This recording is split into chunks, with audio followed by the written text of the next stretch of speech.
But now, since the coming of the Lord Jesus Christ, it has completely reversed.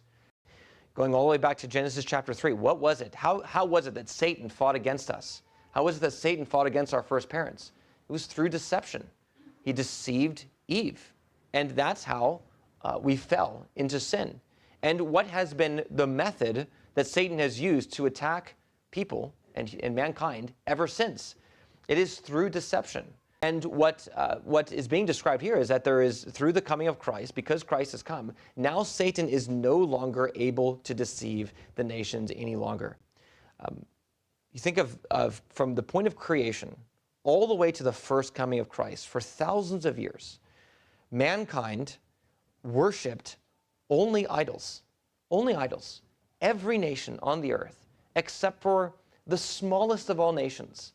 If you were to look at that nation and consider, even within that nation, how many of them actually were true to God, we would say the smallest of remnants within the smallest of nations actually followed God. And everyone else was deceived by the devil. This is the reason why it is right, but especially before the coming of Christ, to say that the world dwelt under the power of the evil one. The entire world was deceived through the devil.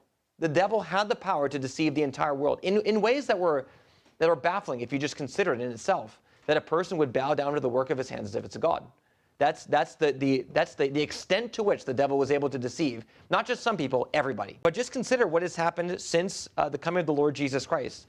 Since the coming of the Lord Jesus Christ now, you have people turning away from idols and worshiping the one true God from every nation, tribe, and tongue, such that today there is not even you'd scarcely go anywhere in the world where you'd find nobody, even in places that we would consider very dark, probably have more Christians than were the case in that little nation of Israel throughout most of redemptive history, which maybe had just, at some points, even just handfuls.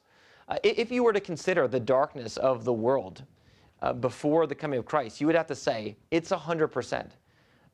The number of those who were not deceived by the devil in the most major of ways was a rounding error. That is the reality. But now, since the coming of the Lord Jesus Christ, it has completely reversed.